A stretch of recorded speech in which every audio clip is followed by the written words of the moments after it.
नमस्कार दोस्तों, कृपया ट्यूटोरियल में एक बार फिर से स्वागत है। अ, एक भाई साहब ने कमेंट किया है, जो उनका नाम है जितेंद्र कुशवाहा जी।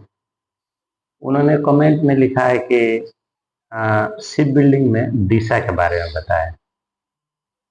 तो मैं ये जरूर कहना चाहूँगा, शिप बिल्डिंग में दिशा जो है एक्चुअली नहीं होता है। शिप बिल्डिंग में उसको कैसे हम लोग देखते हैं, ड्राइंग को शिप बिल्डिंग में किसी स्थान को जानने के लिए आइए उसके बारे में हम लोग समझते हैं। शिप बिल्डिंग में दिशा के बारे में बताने से पहले मैं थोड़ा सा प्लांट लाइन मतलब स्ट्रक्चर लाइन में हम जाना चाहेंगे। जैसे मान लीजिए कि ये एक मॉड्यूल है कोई, तो इसमें क्या होता है कि ये रो हो गया, ये साइड को इसको रो बोलेंगे और ये साइड में ग्रिड हो गया।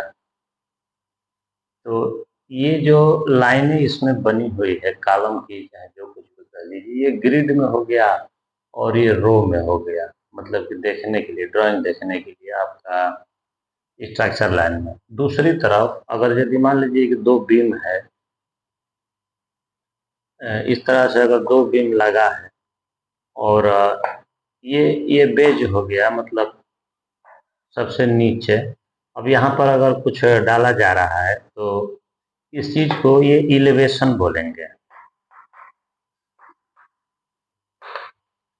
इलिवेशन, ये इतना एलिवेशन पे ये जो है कि है। तो ये सब चीज आपका दिशा वाली जो बात है, अब इसमें जो है कि ये दिशा बता रहा है कि यहाँ से नॉर्थ में इतना, और इस तरह से ये उसमें लगाने के लिए कुछ लिखता है। तो ये स्ट्रक्चर लाइन में ये दिशा वाली बात आती है। कहा सवाल भाई साहब ने पूछा है कि शिप बिल्डिंग में दिशा के बारे में बताएं। तो शिप बिल्डिंग में दिशा नहीं होता है। यहाँ पर क्या होता है अभी हम लोग समझते हैं।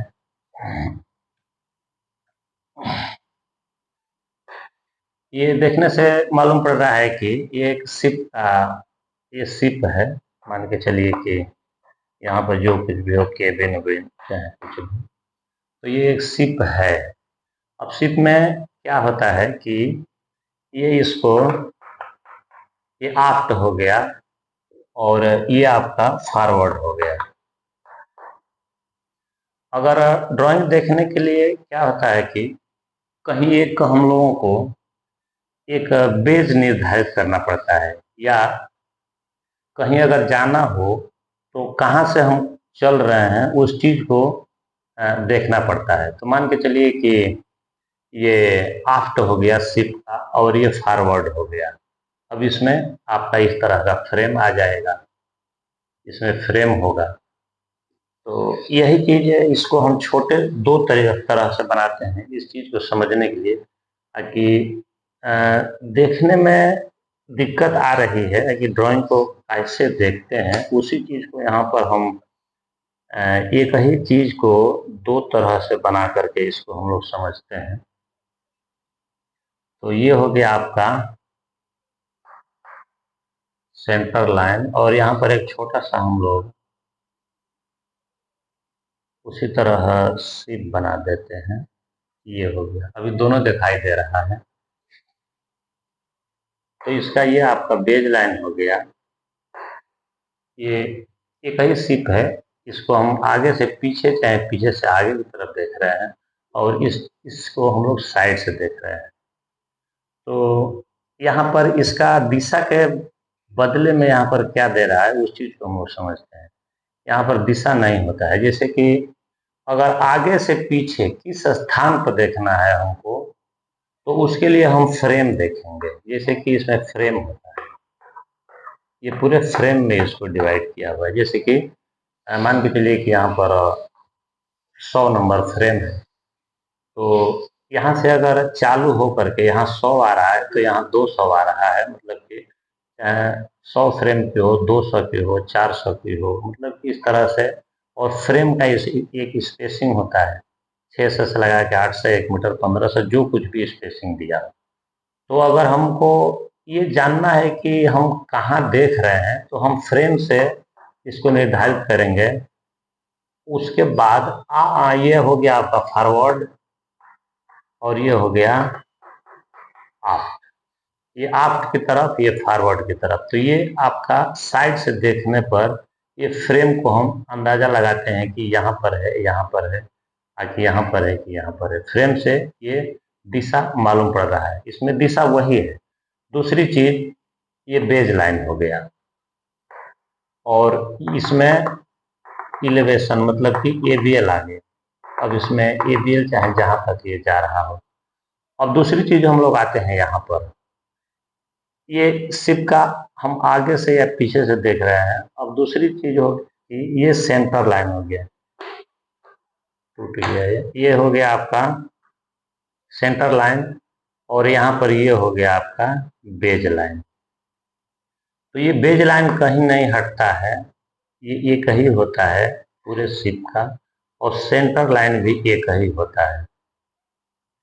तो अगर यदि अब यहाँ पर ये हो गया आपका पोर्ट साइड, लेफ्ट साइड में पोर्ट बोलते हैं और राइट साइड में स्टार बोर्ड बोलते हैं।